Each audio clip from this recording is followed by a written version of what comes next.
신약성경 32페이지입니다.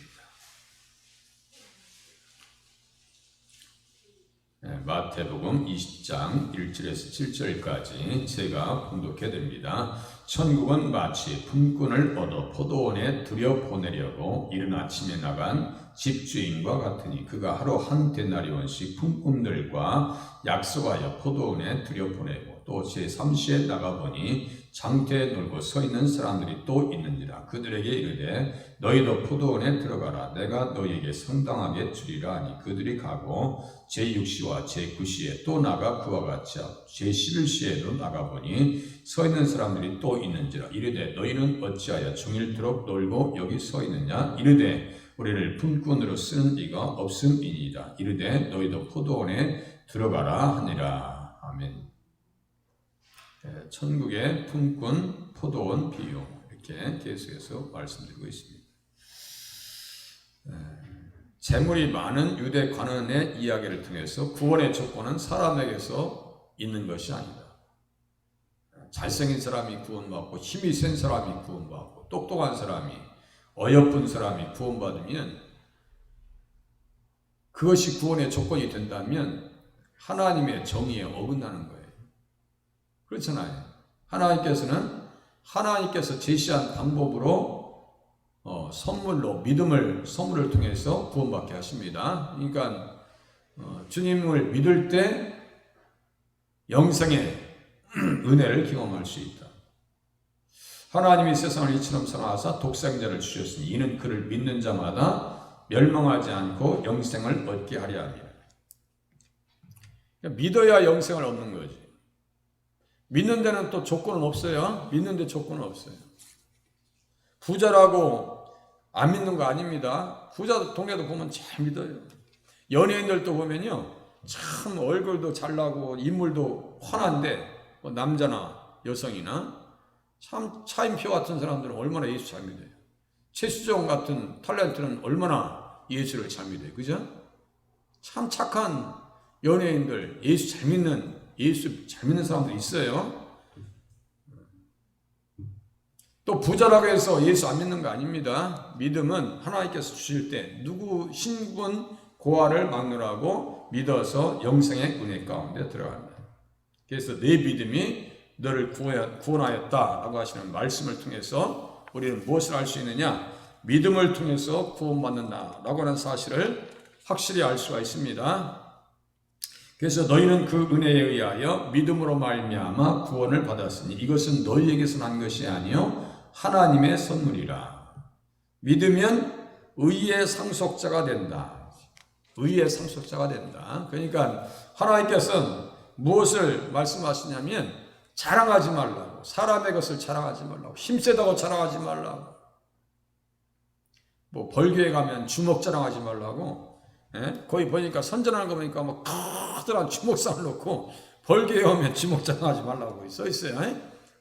벌교 하면 가서 꼬막 비빔밥 한 칸 더 앞으로 오셔. 집사님 한 칸 더 앞으로 오시라니까. 송 집사님 한 칸 더 앞으로 오셔야 되는데. 자, 그렇게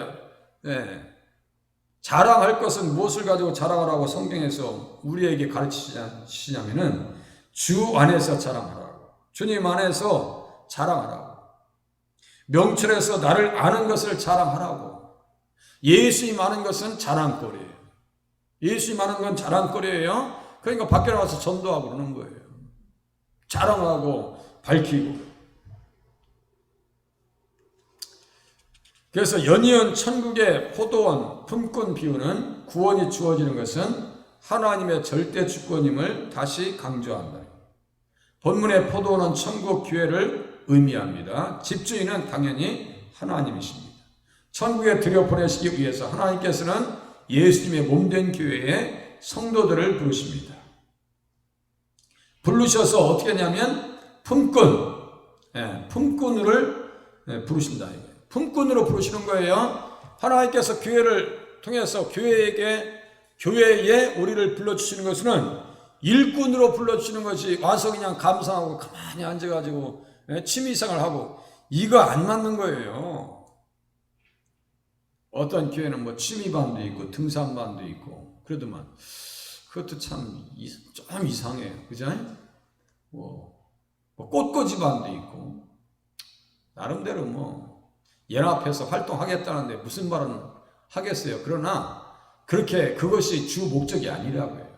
물론 축구하다가 구원받는 사람도 있겠죠. 축구반이 있어가지고. 그런데 주 목적은 하나님께서 우리를 부르신 이유는 뭐라고요? 일꾼으로, 일하는 사람으로 불렀다고요. 에르가테스라고 썼어요. 그래서 품꾼들은 예수님을 믿는 백성들을 의미한다. 천국 백성으로 교회에 심겨졌다면 모든 성도들에게는 일들이 주어집니다. 일거리가 있으셔야 돼요. 교회하면 기도 제목도 있으셔야 되고 내가 혹시 할 일이 무엇이 있는가 이렇게 한번 살펴보시기도 하고 눈에 들어오는 것도 있을 거예요. 저는 교회에서 가장 먼저 와서 눈에 들어오는 게 청소라고 했어요. 청소. 뭐 지금도 청소 잘합니다. 성경은 때때로 성도들을 그릇으로 비유합니다. 교회에 쓸모없는 그릇이라고 하는 것은 하나도 없습니다. 깨끗하게 하면 하나님께서 쓰신다고요. 자기를 깨끗하게 하면, 깨끗하게 한다니까 또 야 오늘부터 이제 집에 와서 열심히 닦고 화장품도 좀 비싼 거 구입해서 바르고 옷도 세탁해서 입고 오면 하나님께서 선한 일에 쓰임받는구나, 쓰임받게 하겠구나 이런 생각이 아니고 깨끗하게 된다는 것은 우리 주님의 피로 깨끗하게 된다는 거예요. 죄 지을 생각, 하나님께서 기뻐하지 않는 것들을 다 버린다는 거예요. 이게 선한 일에 준비하면 돼요. 사도 바울이 예수님을 만난 이후에는 택한 나의 그릇이다 라고 써있어요. 택한 나의 그릇이다. 얼마나 사도 바울이 일을 열심히 했어요. 수고를 넘치도록 했다. 내가 모든 사도보다 더 많이 수고했다. 모든 일에 하나님의 일꾼으로 자천하여서 많이 견디고 궁핍과 고난과 매맞음과 갇힘과 난동과 수고로움과 자지 못함과 먹지 못함 가운데서도 일을 했다. 정말 교회에서 일하려면 이런 각오를 해야 돼요.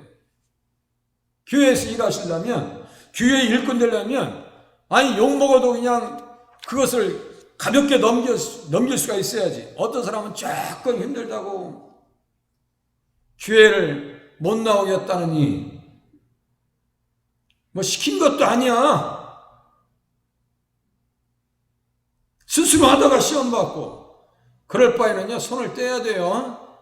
교회 어떤 분은 교회를 하면서 되게 기쁨이 오시는 분이 있고 어떤 분은 교회를 하면서 되게 스트레스를 받는 분이 있어요. 그런 분들은 은사자가 아닙니다. 손을 놓으셔야 돼요.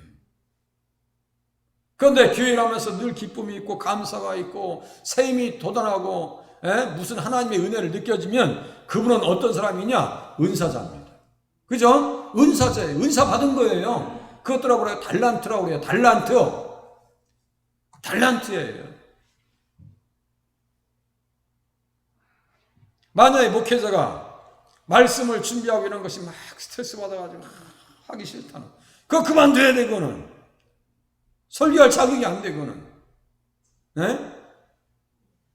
그 자격이 안 되지. 교회 직분자로 세워졌으면 하나님 앞에 그냥 물물을 가리지 아니하고 일할 수 있는 자리에까지 나가실 수 있기를 바랍니다. 우리 예비 권사님들 잘하세요. 예비 권사님들 축하드려요. 이거 내가 그냥 늘 생각할 때 우리 예비 권사님들 언제 머리를 올려드리나. 한복 입으면 머리 올려드릴 거 아니야, 올리실 거 아니야, 그죠? 뭐 머리 다 또 풀고 그냥 뭐 한복 입으시는 분은 없어. 내가 가만히 보니까 우리 뒤에 핀도 하고 옷핀도 하고 이렇게 이쁘게 하고 이렇게 그냥 그 전날에 가서 우리 저 이예수 집사님들 가서 이렇게 머리 좀 이쁘게 해달라고 하세요. 언제 우리 예비 권사님들 머리 올려드리나 그랬더니 그냥 날 잡았어요. 다 합격하셨어 또. 다 합격하셨어. 그러니까 어떻게 하셔야 돼요? 물불을 가리지 아니하고 하나님의 일에 쓰임 받자. 아시겠죠? 물불을 가리지 아니하고. 사도 바울이 그랬어요.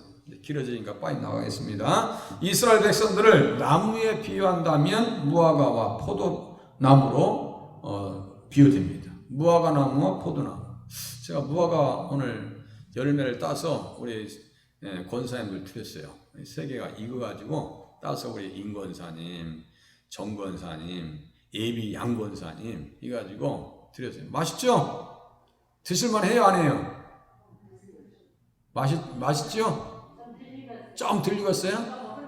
좀 더 익으면 새들이 와서 쪼아 먹어. 그러니까 뺏기기 전에 빨리 잡수셔야 돼. 우리 임 권사님은 천 잡숴보셨을 거야. 그 무화과 딸 때 이게 열매를 따잖아요. 거기에 진액이 얼마나 쏟아져 나오는지 몰라. 제가 그 하얀 그 진액이 쏟아져 나올 때, 꼭 예수님 피 같은 느낌이 들어. 야, 예수님께서 우리를 위해서 이렇게 희생하셨는데, 구원의 열매를 맺게 하시기 위해서 우리 예수님께서 십자가에서 피 흘리셨는데, 막 하얀 물이 말이죠. 막 쏟아져 나와요. 근데, 야, 그렇구나. 무화과 나무. 무화과와 포도나무는 누구를 비유한다고요? 이스라엘 백성들을 비유한다. 예수님께서 나는 참 포도나무다 라고 말씀하셨고, 한 포도나무를 애굽에서 가져다가 민족들을 쫓아내시고 그것을 심으셨나이다.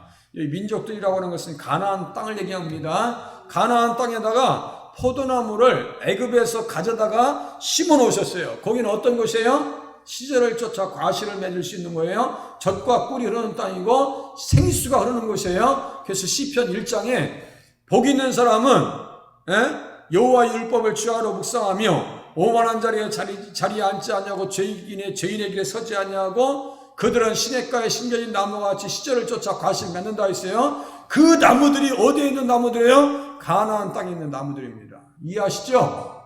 우리가 그런 존재예요. 과일 맺어야죠. 나는 내가 사랑하는 자를 위해서 노래해야 돼 하면서 이제 포도나무는 이스라엘 족속이요 포도는 이스라엘 족속이요 그가 기뻐하시는 나무는 유다 사람이라. 그래서 사람에게는 어떤 열매가 나타나야 돼요? 사휘와 사휘화 오자야 추오제 이렇게 외우셔야 돼요. 제가 자꾸 가끔씩 잊어버려가지고 엊그저께 새벽에는 성경책 찾다가 못 찾았는데 오늘 새벽에 같이 봤어요. 그러니까 그런 부분들은 제가 곤란한 부분들은 이렇게 필름을 잘라버릴 거 아니에요. 잘라서 그 부분은 안 나가죠. 제가 또 바보서 이렇게 못 찾았던 것만 해가지고 그대로 내보냈겠어요. 거기를 딱 잘라가지고 편집해서 내보냈죠. 새벽에 오신 분들은 아실 거예요. 가끔 저도 헤매요. 자, 성령의 9가지 열매 이렇게 외우세요. 사휘화 오자야 추오제. 사 하면 뭘까요? 그래요. 휘. 화. 그래요. 추.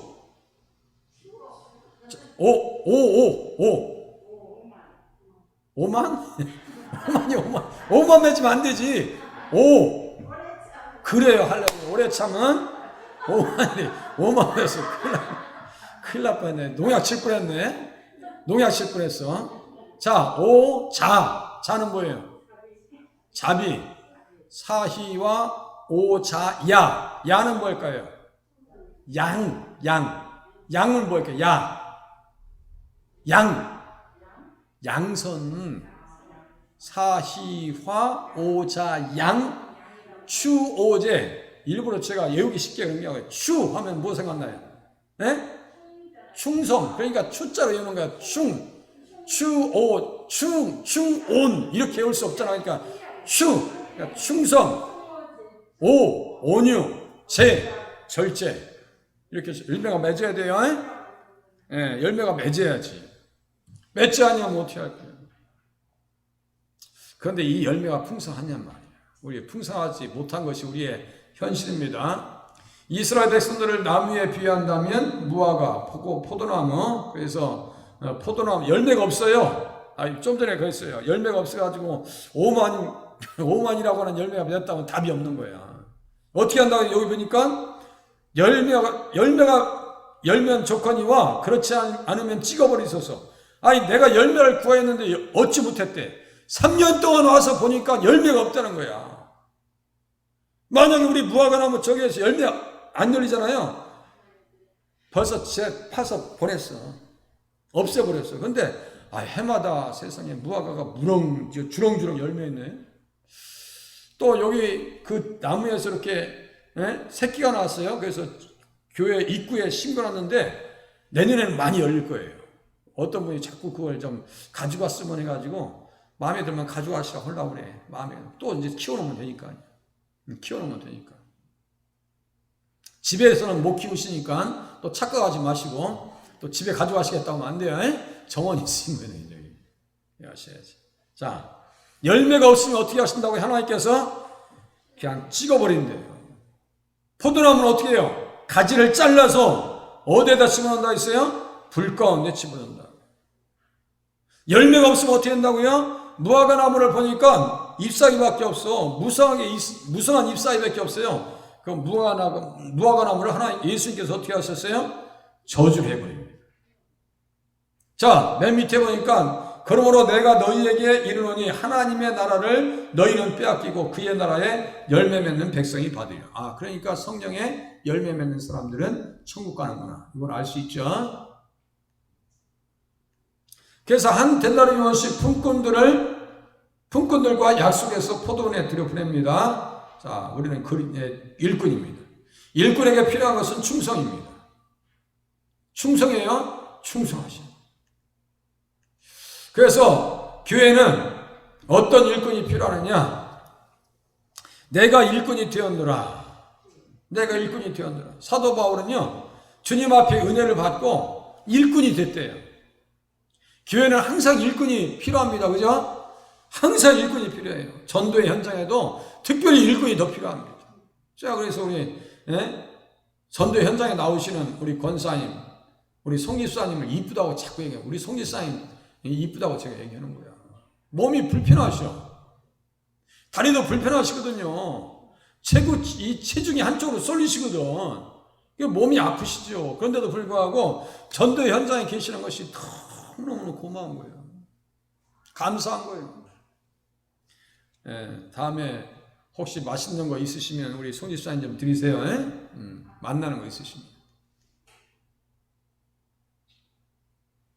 포도원엔 일꾼이 필요하다니까요. 첫 번째 아들, 두 아들에 대한 비유가 나옵니다. 주님께서 말씀하십니다. 너희 생각에는 어떠하냐? 어떤 사람에게 두 아들이 있는데 맏아들에게 가서 이르되 예 오늘 포도원에 가서 일하라 하니 대답해 이르되 아버지 가겠나이다 하더니 가지 아니하고 둘째 아들에게 가서 또 그와 같이 말하니 대답하여 이르되 실소이다 하였다가 그 후에 뉘우치고 갔으니 그 둘 중에 누가 아버지의 뜻대로 하였느냐? 이르되 둘째 아들이니이다. 예수께서 그들에게 이르시되 내가 진실로 너희에게 이르노니 세리들과 창녀들이 너희보다 먼저 하나님 나라에 들어가리라. 보세요. 포도원에 들어가라고 했는데 들어가는 사람은 구원받고 들어가지 않는 사람은 어떻게 돼요? 구원받지 않습니다. 구원을 못 받아요. 요한이 의에 도로 너희에게 왔거늘 너희는 그를 믿지 아니하였을 때 세리와 창녀는 믿었으며 그러니까 뭐라고 무슨 뜻이에요? 믿어서 포도원에 들어가는구나. 아시겠죠? 믿어서 포도원에 들어가는구나. 믿으니까 교회에 오는구나. 믿으니까 교회에서 일을 하는구나. 아시겠죠? 그 뜻입니다. 지금. 이와 같이 나중된 자로서 먼저 되고 먼저 된 자로서 나중되리라 그랬어요. 세리와 창녀들은 믿어서 나중되었지만 먼저 되었고 먼저 된 자들은 어떤 사람들이에요?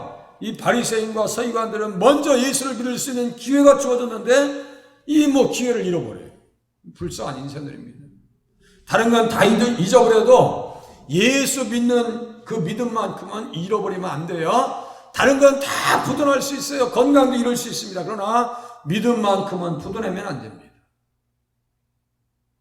팔레스틴에서 포도의 수확기는 9월 말 10월 초순입니다.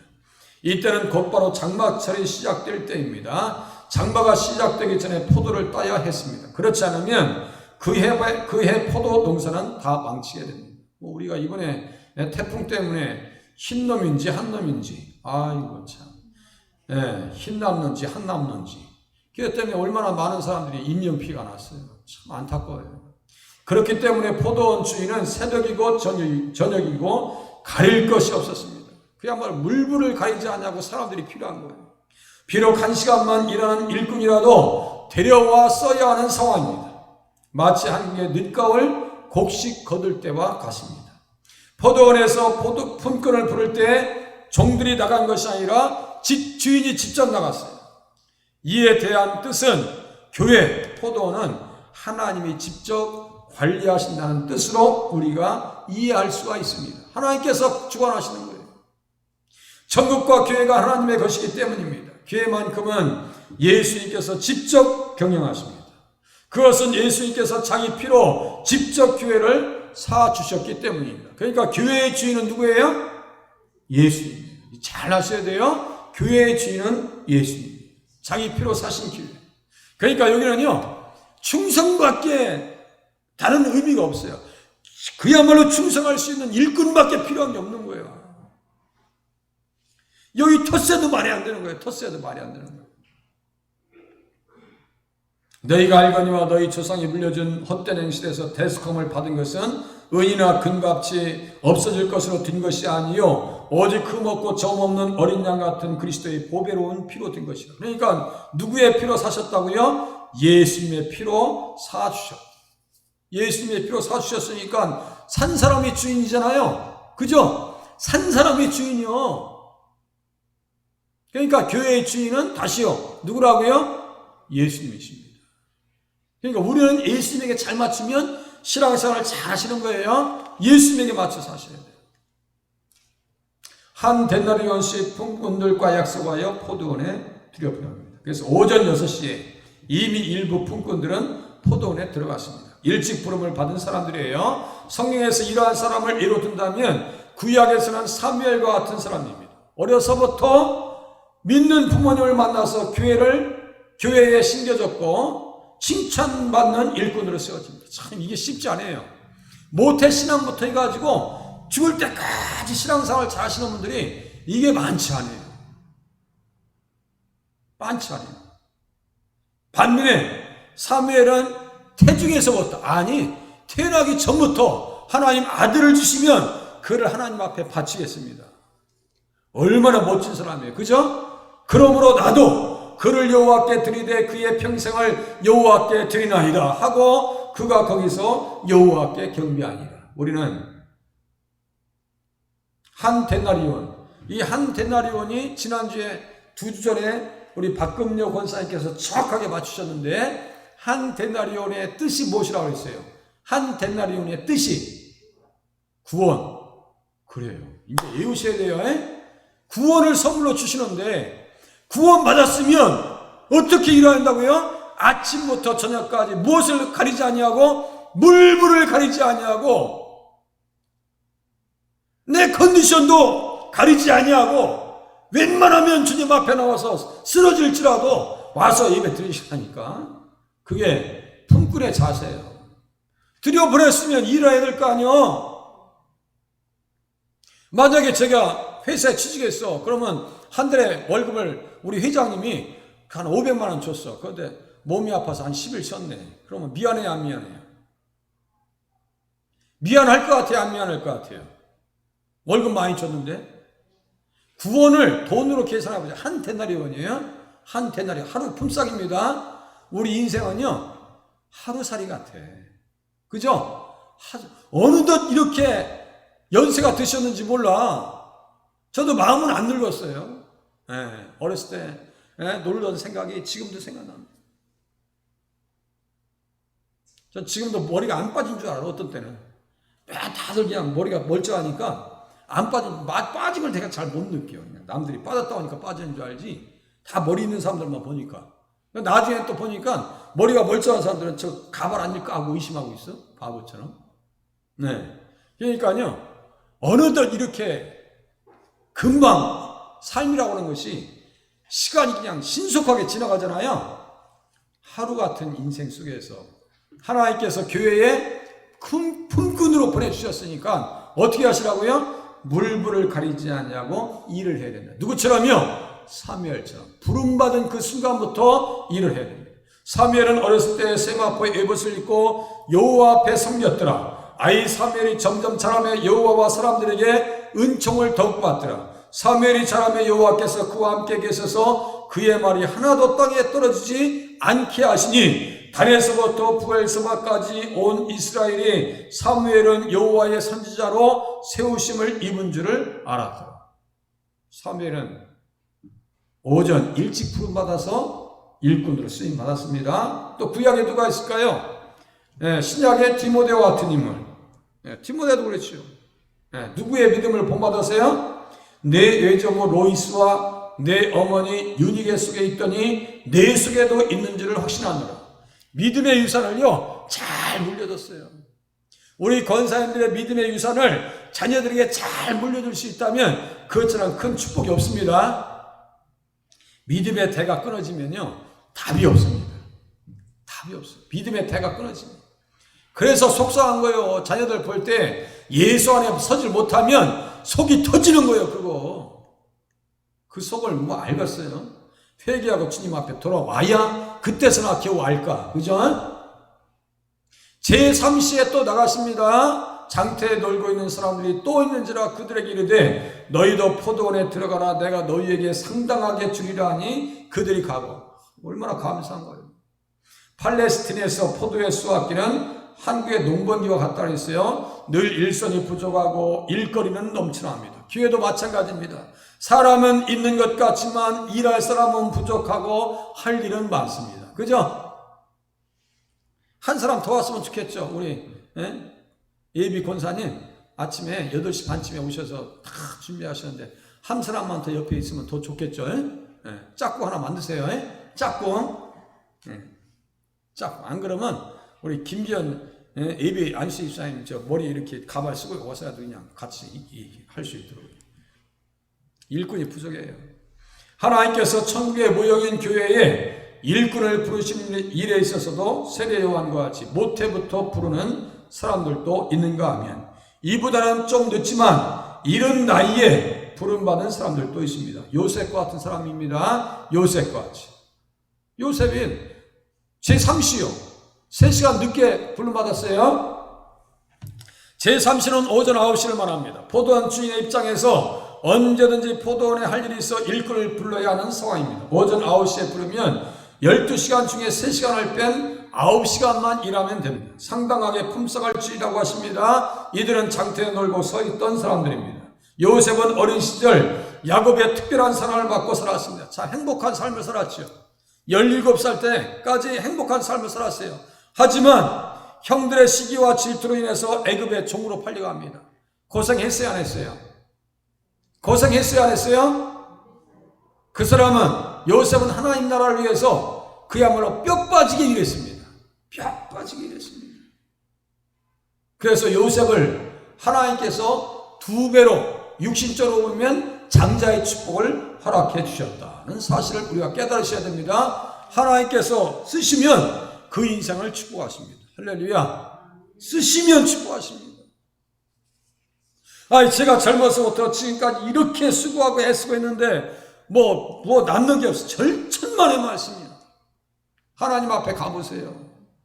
내가 상상할 수 없는 그러한 축복을 상급을 예비하신 줄로 기대하시길 바랍니다. 내가 성실하게 주님 앞에 신앙생활 했는데 야곱의 족보는 이러하니라. 요셉이 17세의 소년으로서 그의 형들과 함께 양을 칠 때 그의 아버지의 아내들 비라와 실바의 아들들과 더불어 함께 있었더니 그가 그들의 잘못을 아버지에게 말하더라. 이복 형제들하고 친하기 쉽지 않아요. 이복 형제들하고. 그래서 세겜에서 팔려나가라 했죠. 새벽에 제가 말씀드렸죠. 세겜은 반란의 땅이에요. 세겜에서 팔려나갔어요. 그가 한 사람을 앞서 보내셨으며 요셉이 종으로 팔렸도다. 어떻게 고생했냐고요? 그의 발은 착고를 차고 그의 몸은 쇠사슬에 매였습니다. 아이고 참. 사랑받던 사람이 하나님의 일에 부름받으니까 이렇게 고생할 수가 어디 있어. 창피당하고 노예로 팔리고. 그런데 하나님께서 석방하셔서 어떻게 하셨어요? 통치자로 그를 자유롭게 하셨다. 그를 그의 집의 주관자로 삼아 그의 모든 소유를 관리하게 하고. 참 보니까요, 재정을 집에서도 돈을 관리하는 사람이 최고야. 재정부장이 최고요. 경제기획원의 경제장관이 최고예요. 나라도 사람 살림 다 그 사람들한테 허락해서 지시를 받아야 돼요. 우리 노예조 재정 회계 장로님이 대단해. 제가 우리 군경목부 있는데 허락받아서 지시를 받았으니 내일 또 이제 우리 군경목부 있어가지고 우리 군 선교에서 일하시는 분들 지출해드리고 그래야 되는데 제가 다 작성해가지고 장로님 제가 이렇게 작성했으니까 허락해주세요. 허락해서 했더니 보내셨더라고. 그래서 내일 또 만나가지고 지출할 것도 하고 바빠요. 저도 관리하게 하고 그의 뜻대로 모든 시단을 다스리며 그의 지혜로 장로들을 교훈하게 하였도다. 이에 이스라엘이 애굽에 들어가며 야곱이 함의 땅에 나그네가 되었도다. 한 사람이 희생하니까 한 사람이 그 땅에 가서 희생하니까 몇 명이 300만이 돼서 나오더라 이거예요. 그죠? 겨자씨 하나 같은 사람의 헌신을 통해서 하나님은 큰 일을 하시더라 이거예요. 우리의 기도가 그렇게 쓰임 받으실 수 있기를 바랍니다. 마지막에 이제 제6시와 제9시에 또 나가 그와 같이 하고 제11시에도 나가보니 서 있는 사람들이 또 있는지라 이르되 너희는 어찌하여 청을 들어 놀고 여기 서 있느냐. 지금 밖에 놀고 서 있는 사람들 많아요. 많습니다. 교회 안 오지. 오지 않아요. 지금 다 놀고 있는 사람들이에요. 포도원에 들어와야 되는데 놀고 있어요. 작업해 가지고 놀고 하질 않나. 뭐 아주 최고 좋은 고급 차량 가지고 놀고 있지 않나. 주말 되면 놀러 가지 않나. 다 놀고 있는 일꾼들이 이게. 이르되 우리를 품꾼으로 쓰는 이가 없음이니이다. 이르되 너희도 포도원에 들어가라. 우리를 또 들어가라고 해서 지금 들어오신 겁니다. 들어오라. 제6시에 부름 받는다면 6시간만 일하면 되고요. 제9시에 부름을 받는다면 3시간만, 제11시에 부름을 받는다면 1시간만 일하면 됩니다. 주인의 입장에서는 일보다 품꾼들을 위해 베풀어야 하는 궁일만 남았습니다. 야, 1시간 일하고 구원받으면 얼마나 좋겠어요. 그러함에도 논번기에 일선이 부족한 것과 같이 교회에 추수할 것을 생각해 보면 할 일이 많은 것입니다. 추수하는 주인에게 청하여 추수할 일꾼을 보내주소서 라고 해라 라고 주님께서 기도의 방법까지 가르쳐 주셨어요. 하나님 우리 교회에 일꾼 보내주세요. 우리 정권사님께서 이렇게 귀한 일꾼 오셨다고 칭찬하셨다고 해서 잘하신 거예요. 누가 오면 자꾸 옆에서 이렇게 복도 주셔야 돼. 복도 잘 오셨다고 잘 오셨다. 아이고 너무너무 귀하다고 이렇게 칭찬도 하고 그래야지. 우리가 그런 인상을 주면 안 돼요. 왜 왔지? 이런 인상 주면 안 돼요. 늦은 시간에 부름받은 일꾼 중 주님 앞에 충성한 선한 일꾼들이 많이 있다. 그 중에 모세 같은 인물입니다. 몇 살에 부름받았어요? 모세가 몇 살에 부름받았어요? 80세에 부름받았어요. 80세. 노년에 부름받았어요. 늦게 부름을 받았지만 다른 사람들이 한 일보다 압축적으로 더 큰 일을 합니다. 압축해서 더 큰 일을 해요. 모세와 같은 인물이 전무후무했습니다. 120세에 죽을 때 그의 등이 흐리지 아니하였고 기력이 쇠하지 아니하였더라. 우리 어르신들의 이러한 은혜가 있길 바랍니다. 돌아가실 때까지 기력이 충만하고 총이 밝아지고 아시겠죠? 어두워지지 아니하고.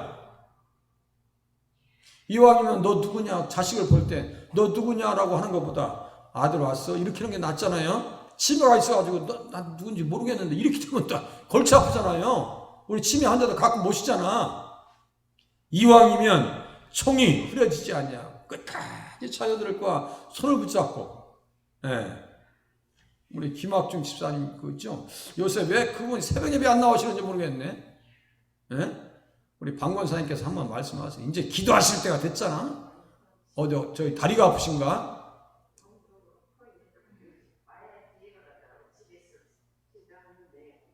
김현은 권사님, 그래, 김현은 권사님. 그 남편 되시는 분은 돌아가실 때까지 다 누구한테 의지하지 않냐고 기도 다 받으시고, 그 얼마나 복이 있는 삶이에요. 30일 동안 애국합니다. 모세를 위해서. 그 후에는 이스라엘에게 모세와 같은 선지자가 일어나지 못하였나니 모세는 여호와께서 대면하여 아신 자요 여호와께서 그를 애굽 땅에 보내사 바로와 그의 모든 신하와 그의 온 땅의 모든 이적과 기사와 모든 큰 권능과 위엄을 행하게 하시며 온 이스라엘의 목전에서 그것을 행한 자이더라. 모세와 같은 인물이 없었어요. 우리들도 그렇게 비록 늦게 부름을 받았다고 할지라도 주님 앞에 쓰임받는 자리에 쓰시길 바랍니다. 늦게 마지막 순간에 부름 받은 사람 누가 있어요? 포도원에 들어간 사람? 한편의 감도. 그죠? 오늘 내가 나와 함께 낙원에 있으리라. 자, 포도원은 어디를 상징한다 했죠? 교회나 천국을 상징한다. 그죠? 이 사람 일도 없이 그냥 흘러가버린 거예요. 그래서 제가 그랬죠. 어떤 사람, 이렇게 예수 믿기가 힘들 줄 알았으면 늦게 믿을 걸. 늦게 믿어져야 안 믿어져요? 믿어져야 안 믿어져요? 아니, 강도는 주님께서 이렇게 믿도록 은혜를 주셨지만 자기가 믿고 싶어서 믿어지는 게 아니라고 제가 말씀드렸죠? 제가 몇 번 간증했잖아요. 이것 때문에 세상에 내가 마음 먹고 이제 교회 가려고 다 준비까지 다 하고 통장까지 다 보여주면서 이제 나 교회 갈 거야 라고 했는데 그렇게 사고 나서 돌아가실 줄 누가 알았어요? 그죠? 전도할 때는 있죠. 제가 목사님 제가 알아서 갑니다. 보채지 마세요. 알아서 갑니다. 이때 한 달도 안 돼서 심장마비로 돌아가셨어요. 내가 믿고 싶다고 해서 믿을 수 있는 것이 아니라고요. 하나님께서 선물로 주셔야 믿어지는 거예요. 이 강도도 비록 11시에 부름 받았지만 1시간 남고 부름 받았지만 주님께서 그 영혼을 불쌍히 여겨주시고 구원을 선물로 주셨기 때문에 구원받은 거예요. 맞아요? 틀려요? 우리는 이미 구원받게 하셨으니까 우리는 무엇만 하시다가 주님의 일을 잘 감당하시다가 하나님 나라에서 같이 만나는 자리에 서시길 바랍니다. 기도하시겠습니다.